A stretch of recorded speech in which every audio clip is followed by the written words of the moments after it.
ఇక రెండవ రోజైన గాయత్రి అమ్మవారి పూజలో ముఖ్యమైనది, నా మనసుకు ఎంతో సంతోషం అనిపించిన విషయం నేను వేసిన పెయింటింగ్ ని అమ్మవారి పూజలో పెట్టుకోవడం. ఈ పెయింటింగ్ లో ఎటు చూసినా అమ్మవారి గాయత్రి మంత్రమే కనిపిస్తుంది. నా మనసుకి ఎంతో ఇష్టమైనది ఆటలు, రెండవది పెయింటింగ్స్. ఆ పెయింటింగ్స్ అన్ని కూడా మీతో తప్పకుండా షేర్ చేసుకుంటాను. పూజ కోసం పువ్వులన్నీ సిద్ధం చేసుకున్నాను. గాయత్రి మంత్రం జపంతో చతుర్వేద పారాయణ ఫలితము లభిస్తుంది. అంత గొప్ప మహిమ గల గాయత్రి మంత్రం యొక్క కథను చెప్తాను. ఒక చిన్న కథ. అరుణుడు అనే బలవంతుడైన రాక్షసుడు ఉండేవాడు.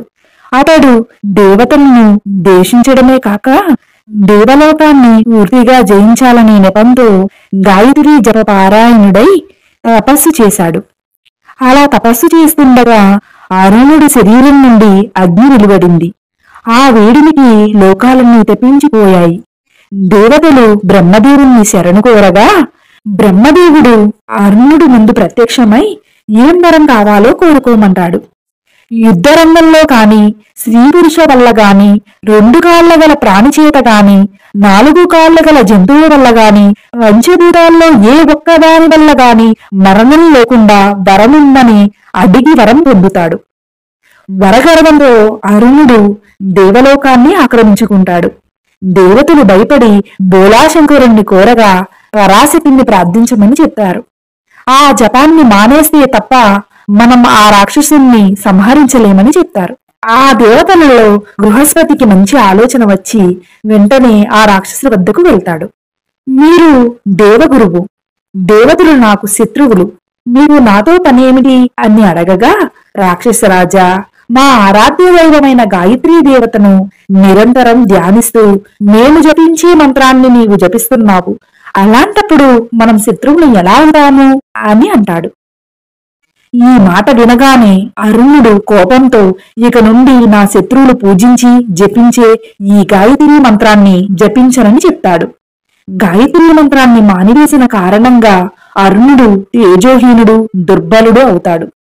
బ్రహ్మాది దేవతలు పరాశక్తిని ప్రార్థించగా అంతటి పరాశక్తి తన మాయావిలాసం చేత భ్రమరాలను ప్రేరేపించింది. కోట్లాదిగా తుమ్మెదలు చెలరేగి రాక్షసుల శరీరాలను ఆక్రమించి అటూ ఇటూ కదలకుండా చేసి చెవుల్లో భయంకరమైన రోదన చేసి అరుణ్ణి అతని వర్గాన్ని యుద్ధం లేకుండా సంహరించాయి. 6 పాదాల గల తుమ్మెదల వల్ల అరుణుడు మరణించాడు. అంతటి మహాశక్తి గల గాయత్రి మంత్రాన్ని పెయింటింగ్ రూపంలో ఇలా పూజలో పెట్టుకోవడం నాకు చెప్పలేని ఆనందం కలిగింది. ఓం భూర్భువః స్వః తత్సవితుర్వరేణ్యం భర్గో దేవస్య ధీమహి ధియో యో నః ప్రచోదయాత్. ఓం భూర్భువః స్వః తత్సవితుర్వరేణ్యం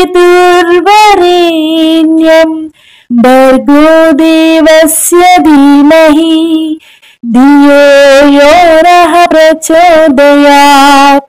అమ్మవారికి ఎంతో ఇష్టమైన నిమ్మ పులిహారని నైవేద్యంగా పెట్టుకున్నాను. నిమ్మహారతితో అమ్మవారిని ప్రార్థించుకున్నాను.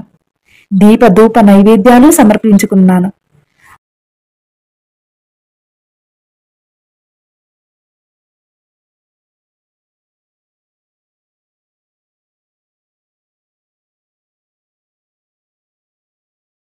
ఇక నా శారీస్ అండ్ జ్యువెలరీ డీటెయిల్స్ చూపిస్తాను.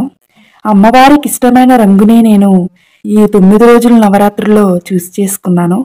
ఈ రోజు ఆరెంజ్ కలర్. చక్కటి మట్టి గాజులతో నా సిల్క్ థ్రెడ్ బ్యాంగిల్స్ ని మ్యాచ్ చేసుకున్నాను. ఇలాంటి సిల్క్ థ్రెడ్ బ్యాంగిల్స్ నేను అన్ని కలర్స్ చేసుకున్నాను. అది కూడా తప్పకుండా మీకు ఒక వీడియో చేసి చూపిస్తాను. 100 రూపీస్ కాస్ట్ లో ఉన్నప్పుడు ఈ లక్ష్మీదేవి బ్యాంగిల్స్ తీసుకున్నాను. ఇప్పుడు లో ప్రైజ్ లో ఉంది. నచ్చితే తప్పకుండా తీసుకోండి.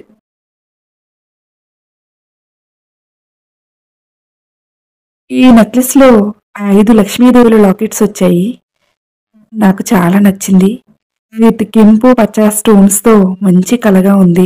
రెండో రోజు ఈ జ్యువెలరీ అయితే బాగుంటుందని సెలెక్ట్ చేసుకున్నాను. అలానే మంచి డార్క్ కలర్ శారీని తీసుకున్నాను. కంచి బార్డర్ తో లోటస్ బంచ్ ప్యాటర్న్ తో వచ్చింది శారీ అంతా కూడా. ఇక వీడియోని ఎండ్ చేస్తున్నాను. మూడో రోజు అమ్మవారి అలంకారాన్ని మిస్ అవ్వకండి. ఆ అమ్మవారి ఆశీస్సులు అందరిపై ఉండాలని కోరుకుంటున్నాను. Subscribe my channel unique diaries. అందరూ బాగుండాలి, అందులో నేనుండాలి. లక్ష్మి.